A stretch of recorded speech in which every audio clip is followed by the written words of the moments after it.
여러분, 혹시 최근 들어 깜빡깜빡하는 일이 잦아지셨나요? 아니면 주변의 기억력 때문에 고생하시는 분을 보며 남의 일 같지 않다는 생각 해보신 적 있으십니까? 안녕하세요. 71살 신경외과 전문의 김현호입니다. 우리나라 65세 이상 어르신 10분 중 1분이 치매를 앓고 계시다는 통계는 이제 너무나 익숙해서 오히려 무감각하게 들릴 지경입니다. 지금까지 우리는 치매하면 의례 뇌의 문제라고만 생각해 왔습니다. 뇌에 나쁜 단백질이 쌓인다거나 뇌세포가 늙고 약해져서 생긴다고만 믿어왔지요. 물론 틀린 말은 아닙니다. 하지만 그것은 현상일 뿐, 진짜 그 현상을 일으키는 근본적인 방아쇠는 전혀 다른 곳에 숨어 있었습니다. 얼마 전 저를 찾아오셨던 72살 이영숙 어머님이 떠오릅니다. 원장님, 자꾸 깜빡깜빡해서 이제 정말 치매가 오나 봐요. 라며 찾아오셨죠. 좋다는 영양제도 다 드셔보시고 화투나 퍼즐 같은 두뇌 훈련도 열심히 하셨지만 기억력은 계속 나빠지고 얼굴엔 웃음이 사라지셨다고 했습니다. 그런데 저희는 뇌가 아닌 전혀 다른 곳, 바로 그 숨겨진 발화점에 집중했습니다. 그리고 불과 석 달 만에 어머님은 예전의 총기와 웃음을 되찾으셨습니다. 요즘엔 정신이 맑아져서 동네 친구들 이름도 다 기억나요. 라며 환하게 웃으시던 모습이 아직도 눈에 선합니다. 오늘 제 이야기는 바로 이영숙 어머님처럼 여러분의 인생을 바꿀 수 있는 기적의 열쇠에 대한 이야기입니다. 이 영상을 끝까지 보고 실천하신다면 여러분의 인생 속에서 치매는 막고 기억력은 되살라는 놀라운 경험을 하실 것입니다. 부디 오늘만큼은 마음을 활짝 여시고 제가 드리는 이야기에 귀 기울여 주시길 간곡히 부탁드립니다. 잠깐, 오늘처럼 중요한 건강 정보를 앞으로도 가장 먼저 받아보시려면 구독과 좋아요를 지금 바로 눌러주세요. 알림 설정까지 해주시면 저희에겐 정말 큰 힘이 됩니다. 자, 그럼 시작하겠습니다. 여러분, 만약 우리 몸의 가장 아래쪽 소화를 담당하는 이곳이 망가져서 머나먼 뇌에 불을 지르고 있다는 사실을 아신다면 믿으시겠습니까? 정말 뜻밖이지만 이것이 바로 최신 의학이 밝혀낸 치매의 무서운 진실입니다. 지난 수십 년간 전 세계 의학계는 베타 아밀로이드라는 뇌 속 단백질 찌꺼기를 치매의 주범으로 지목하고 이 용의자를 잡기 위해 천문학적인 돈과 시간을 쏟아부었습니다. 마치 집안에 불이 났는데 연기만 보고 연기를 없애는 대만 온 힘을 쏟았지 정작 불이 시작된 발화점은 까맣게 모르고 있었던 셈입니다.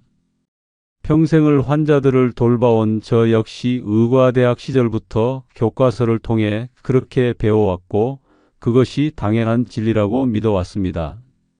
그 믿음 위에서 수많은 제약사들이 베타 아밀로이드를 없애는 약을 개발했지만 결과는 어땠을까요? 처참한 실패의 연속이었습니다. 약으로 뇌의 찌꺼기를 깨끗이 청소해도 환자들의 기억력은 돌아오지 않았습니다. 제 진료 기록 속에도 이 오래된 가설로는 도저히 설명되지 않는 미스터리한 사례들이 먼지 쌓인 책장처럼 가득했습니다. 앞서 말씀드린 이영숙 어머님뿐만 아니었죠. 이 풀리지 않는 수수께끼들이야말로 우리가 완전히 다른 곳을 봐야 한다는 진짜 범인은 따로 있다는 강력한 신호였던 것입니다.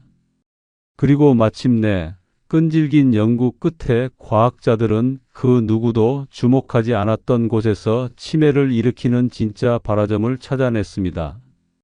그 범인의 이름은 바로 새는 장증후군, 즉 장루수와 그로 인한 만성 뇌염증입니다. 이름조차 생소하시죠? 당연합니다. 이 범인은 아주 오랫동안 자신의 정체를 숨긴 채 우리 몸의 가장 깊숙한 곳에서 조용히 뇌를 공격하는 숨은 암살자였기 때문입니다. 평소 우리 몸의 장은 뇌라는 왕궁을 지키는 가장 튼튼하고 중요한 성벽과도 같습니다. 이 성벽은 우리 몸에 필요한 영양소라는 귀한 손님은 깍듯하게 안으로 들이고 음식물 찌꺼기나 독소, 유해균 같은 불청객들은 절대로 통과시키지 않는 철통 같은 경비 시스템을 갖추고 있습니다. 그런데 이 튼튼하던 성벽이 스트레스나 잘못된 음식, 약물 남용 같은 충격을 계속 받으면 어떻게 될까요? 성벽을 이루던 벽돌들이 하나둘씩 부서지고 그 사이로 틈이 벌어지기 시작합니다. 이것이 바로 장누수입니다. 문제는 이 틈으로 성 안에 들어와서는 안 될 온갖 불청객들, 즉 소화되지 않은 음식물 찌꺼기, 독소, 유해균들이 마구잡이로 혈관을 통해 온몸으로 퍼져나간다는 것입니다. 우리 몸의 면역체계는 이 불청객들을 발견하고 비상사태를 선포합니다. 즉시 사이토카인이라는 면역 군대를 출동시켜 침입자들과의 전쟁을 시작하죠. 이 과정에서 엄청난 염증이 발생합니다. 이것이 바로 모든 병의 근원이 되는 만성 염증입니다. 더 무서운 것은 이 염증 군대가 혈관을 타고 돌아다니다가 최종적으로 뇌의 성벽, 즉 뇌혈관 장벽까지 무너뜨리고 뇌 속으로 침투한다는 사실입니다. 뇌라는 평화롭던 마을에 갑자기 염증이라는 무장군대가 쳐들어와 불을 지르고 마을 주민인 뇌세포를 무차별적으로 공격하기 시작하는 겁니다. 이것이 바로 치매라는 끔찍한 비극의 진짜 시작이었습니다. 뇌에 베타 아밀로이드가 쌓이는 것은 이 염증 전쟁의 결과로 생긴 시체나 잿더미에 불과했던 것이죠. 우리는 그동안 잿더미만 치우려고 애썼지 계속해서 불을 지르는 방화범, 즉 새는 장은 그대로 내버려뒀던 것입니다. 제가 최근에 진료했던 68세 최인규 선생님의 사례가 이 새로운 진실을 명확하게 보여줍니다. 최 선생님은 평생 교직에 계시다가 은퇴하신 분인데 은퇴 후 소화불량과 과민성 대장 증후군으로 오래 고생하셨습니다. 대수롭지 않게 여기셨는데 몇 년 전부터 물건을 둔 곳을 잊어버리고 대화 중에 단어가 생각나지 않는 일이 잦아져 저를 찾아오셨습니다. 뇌 검사상 베타 아밀로이드 수치는 그리 높지 않았지만 장 기능 검사와 염증 수치 검사에서 심각한 장누수와 높은 만성 염증 상태가 확인되었습니다. 장에서 시작된 불이 뇌로 번지고 있었던 명백한 증거였습니다. 이 발견이 왜 그토록 중요하냐고요? 지난 수십 년간 우리는 엉뚱한 연기만 잡겠다고 뇌에만 집중했지만 진짜 방화범은 바로 장에서 계속 불씨를 만들고 있었기 때문입니다.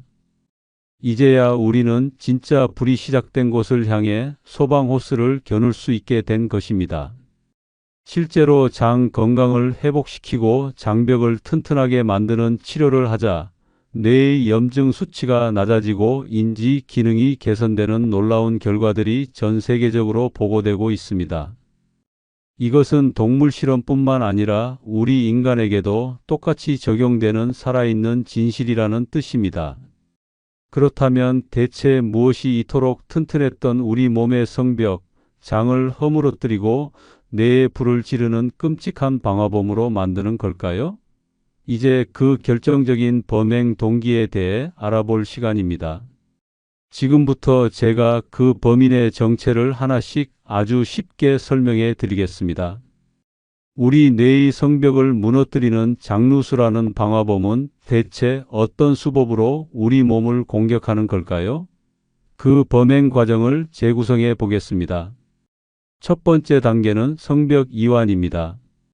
건강한 장은 세포들이 친밀 결합이라는 구조로 벽돌처럼 촘촘하게 연결되어 있습니다. 그런데 특정 음식이나 스트레스, 유해균이 조눌린이라는 단백질 분비를 촉진합니다. 이 조눌린이 바로 성벽의 자물쇠를 풀어 헤치는 열쇠 역할을 합니다. 조눌린이 많아지면 촘촘했던 성벽 세포들 사이가 느슨하게 벌어지기 시작합니다. 두 번째 단계는 불청객 침입입니다. 벌어진 성벽 틈으로 원래는 혈관으로 들어가면 안 되는 것들, 즉 덜 소화된 음식 찌꺼기, 세균이 뿜어내는 독소, 각종 유해 물질들이 무단으로 침입합니다. 세 번째 단계는 전신염증 전쟁입니다. 우리 몸의 면역 시스템은 혈관으로 침입한 이 불청객들을 적으로 간주하고 총력전을 펼칩니다. 이 과정에서 사이토카인과 같은 염증 물질이 대량으로 뿜어져 나옵니다. 온몸이 마치 낮은 수준의 전쟁을 계속 치르는 것처럼 만성적인 염증 상태에 빠지게 됩니다. 몸이 늘 찌뿌둥하고 여기저기 쑤시고 아프고 피곤한 이유가 바로 이 때문일 수 있습니다. 네 번째 단계는 뇌 성벽 돌파입니다. 염증 물질들은 혈액을 타고 돌다가 뇌로 가는 마지막 관문인 뇌혈관 장벽에 도달합니다. 이 장벽 역시 장벽처럼 촘촘해야 하는데 만성 염증이 계속되면 이 뇌의 성벽마저 느슨해지고 뚫리게 됩니다. 그리고 마지막 다섯 번째 단계가 가장 끔찍한 뇌세포 학살입니다. 뇌 속으로 침투한 염증 물질과 독소들은 뇌의 면역세포인 미세아 교세포를 과도하게 자극합니다. 평소에는 뇌의 청소부 역할을 하던 이 세포들이 이성을 잃고 오히려 주변의 멀쩡한 뇌세포를 마구 공격하고 파괴하기 시작합니다. 기억을 담당하는 해마 지역의 뇌세포가 파괴되면 기억력 감퇴가, 전두엽이 파괴되면 판단력과 감정 조절 장애가 나타나는 것입니다. 이것이 바로 장에서 시작되어 뇌에서 끝나는 치매라는 끔찍한 연쇄 방화 사건의 전말입니다. 그렇다면 대체 무엇이 이토록 헌신적이던 우리 몸의 성벽장을 하루아침에 끔찍한 방화범으로 돌변하게 만드는 걸까요? 제가 그 5가지 결정적인 원인을 하나씩 짚어 드리겠습니다. 우리 어르신들이 일상에서 무심코 저지르기 쉬운 것들이니 꼭 귀 기울여 주십시오. 첫 번째 원인은 서구화된 식단, 특히 밀가루와 설탕입니다. 현대인, 특히 우리 어르신들의 장 건강을 가장 직접적으로 파괴하는 주범입니다. 밀가루에 든 글루텐이라는 단백질은 앞서 말씀드린 장벽의 자물쇠를 여는 조눌린을 가장 강력하게 자극하는 물질 중 하나입니다. 부드러운 빵, 쫄깃한 국수, 달콤한 과자. 입에는 즐거울지 몰라도 우리 장벽에는 거대한 충성추를 휘두르는 것과 같습니다. 설탕 역시 장내 유해균들이 가장 좋아하는 먹이입니다. 설탕을 많이 먹는 것은 적군에게 군량미를 대주는 것과 똑같은 행위입니다. 두 번째 원인은 항생제와 소염진통제, 위산억제제의 오남용입니다. 나이가 들면 여기저기 쑤시고 아파서 또는 속이 쓰려서 약을 드시는 경우가 많습니다. 물론 필요할 때는 써야 하지만 이 약들이 장 건강에는 치명적일 수 있습니다. 특히 항생제는 장내에 있는 나쁜 균뿐만 아니라 우리 몸을 지켜주는 수십조 마리의 착한 균, 즉 유익균까지 전멸시키는 핵폭탄과 같습니다. 성벽을 지키던 아군이 사라진 장은 적군이 활개치는 무법천지가 될 수밖에 없습니다. 세 번째 원인 만성 스트레스와 수면 부족입니다. 신경성 위염, 과민성 대장 증후군이라는 말 들어보셨죠? 스트레스가 장에 얼마나 직접적인 영향을 미치는지 보여주는 증거입니다. 스트레스는 장의 운동을 방해하고 혈액 공급을 줄여 장벽을 약하게 만듭니다. 또한 잠을 자는 동안 우리 몸은 낮 동안 손상된 장벽을 수리하고 재건합니다. 잠이 부족하다는 것은 성벽 보수 공사를 할 시간을 주지 않는 것과 같습니다. 밤새 보수 공사는커녕 계속 공격을 받는 셈이니 성벽이 온전할 리가 없습니다. 네 번째 원인은 섬유질 부족입니다. 우리 장 속의 유익균들은 섬유질을 먹고 삽니다. 채소, 과일, 통곡물의 풍부한 섬유질은 우리 몸의 성벽을 지키는 아군의 밥입니다. 그런데 식사 때마다 흰 쌀밥에 국, 김치, 고기 반찬 위주로만 드시고 채소나 해조류 섭취가 부족하시다면 우리 편 군대는 굶주려 쇠약해지고 적군은 신나게 세력을 키우게 됩니다. 그리고 마지막 다섯 번째 원인은 운동 부족입니다. 운동은 단순히 몸을 튼튼하게만 하는 것이 아닙니다. 장의 움직임을 활발하게 만들어 독소와 노폐물이 잘 배출되도록 돕습니다.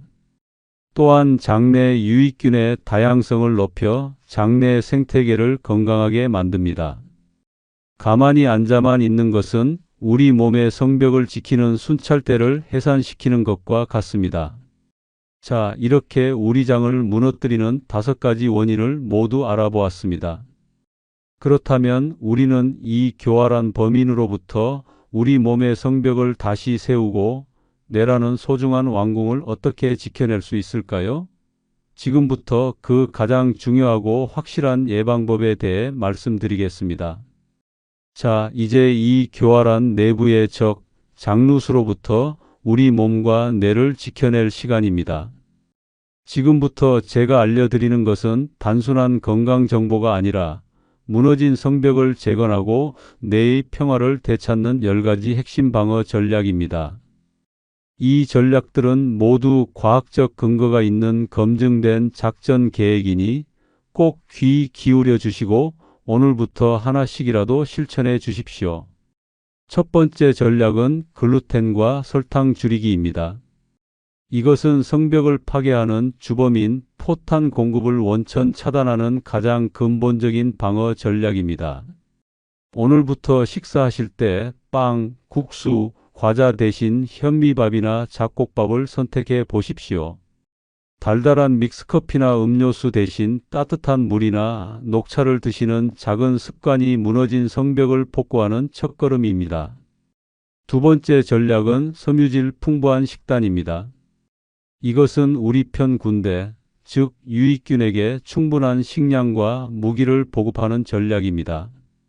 식사 때마다 상추, 깻잎, 양배추 같은 잎채소를 손바닥만큼이라도 꼭 곁들이십시오. 김, 미역, 다시마 같은 해조류와 나물 반찬을 즐겨 드시고 간식으로는 과일이나 견과류를 드시는 것이 좋습니다. 세 번째 전략은 발효식품 섭취입니다.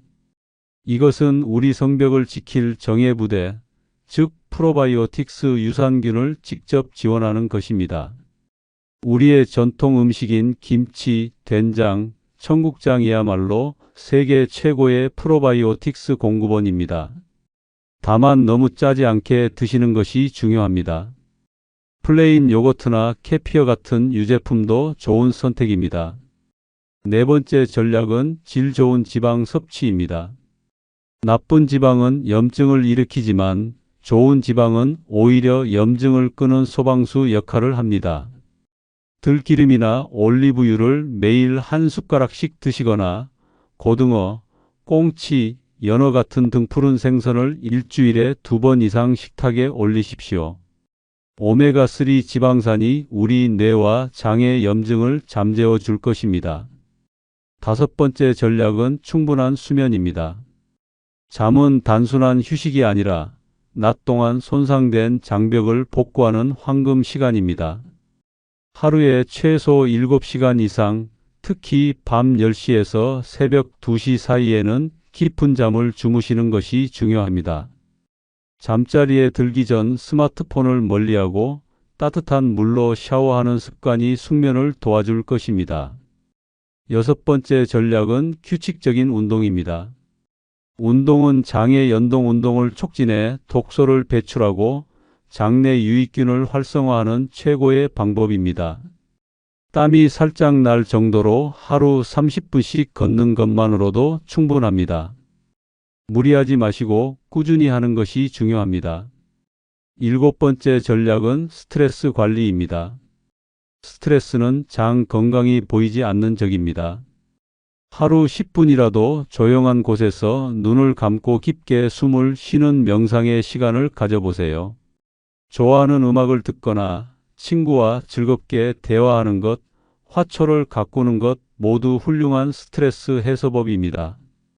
여덟 번째 전략은 약물 오남용주의입니다. 의사의 처방 없이 습관적으로 소염 진통제나 항생제, 위산억제제를 복용하는 것은 장 건강에 독이 될 수 있습니다. 꼭 필요한 경우에만 최소한으로 복용하고 복용 후에는 유산균이나 발효식품을 섭취해 장내 환경을 회복시키는 노력이 필요합니다. 아홉 번째 전략은 꼭꼭 씹어 먹기입니다. 음식을 잘게 씹는 것은 장이 해야 할 일을 덜어주는 가장 기본적인 배려입니다. 음식물이 잘게 부서져야 소화 효소가 골고루 작용해 장의 부담을 줄이고 음식물 찌꺼기가 썩어 독소를 만드는 것을 막을 수 있습니다. 한 숟가락에 30번 이상 씹는 것을 목표로 해보세요. 그리고 마지막 10번째 전략은 공복시간 유지입니다. 우리 장도 쉬는 시간이 필요합니다. 하루 3끼 꼬박꼬박 챙겨 먹는 것도 좋지만 때로는 장에게 휴식을 주는 것이 중요합니다. 저녁 식사를 조금 일찍 마치고 다음 날 아침 식사까지 12시간 정도 공복을 유지하면 그 시간 동안 장은 스스로를 정화하고 손상된 곳을 치유할 시간을 벌게 됩니다. 이 10가지를 모두 지키는 것은 물론 어려울 수 있습니다. 하지만 괜찮습니다. 오늘 한두 가지라도 내가 할 수 있는 것부터 시작하는 것이 중요합니다. 여러분, 오늘 정말 중요한 내용을 함께 알아봤습니다. 수십 년간 우리를 혼란에 빠뜨렸던 뇌 중심의 치매 가설을 넘어 진짜 원인이 장에서 시작되는 만성 염증이라는 충격적인 진실을 배우셨습니다. 이 발견이 왜 그렇게 중요한지 제가 마지막으로 다시 한번 정리해 드리겠습니다.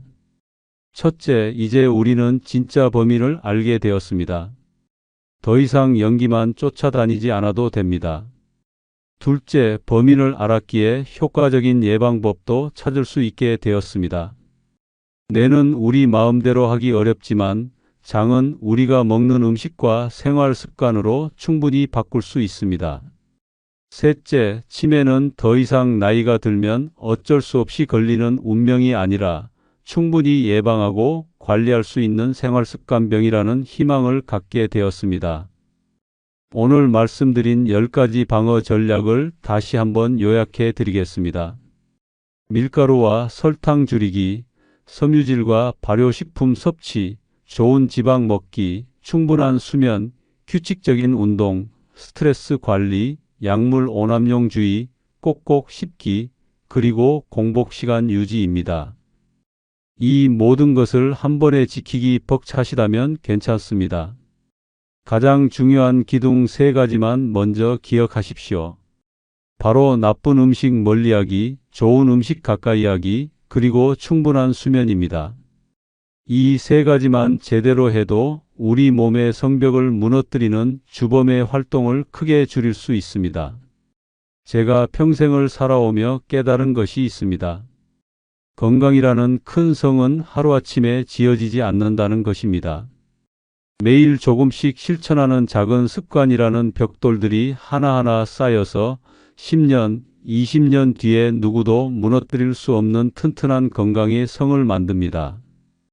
여러분, 이제 치매는 운명이 아닙니다. 원인을 알았고 우리 손으로 실천할 수 있는 예방법도 있습니다. 여러분이 지금부터 식탁을 바꾸고 습관을 바꾸면 충분히 예방할 수 있는 질병입니다. 기억하십시오. 지혜로운 100세 시대에 젊음은 나이 숫자가 아니라 건강한 장과 총명한 뇌가 결정합니다. 한 가지 간곡히 당부드리고 싶은 말씀이 있습니다. 오늘 배운 이 귀한 내용들을 혼자만 알고 계시지 마십시오. 주변의 가족과 친구, 이웃들에게도 꼭 전해 주십시오. 치매를 예방하려면 뇌가 아니라 장부터 살펴야 한다더라. 이 한마디가 누군가의 인생을 통째로 바꿀 수도 있습니다. 마지막으로 구독과 좋아요는 저희 지혜100세 제작진에게는 큰 힘이 됩니다. 지금까지 여러분의 100세 인생을 지혜로 채워드리는 지혜100세였습니다. 진심으로 감사합니다.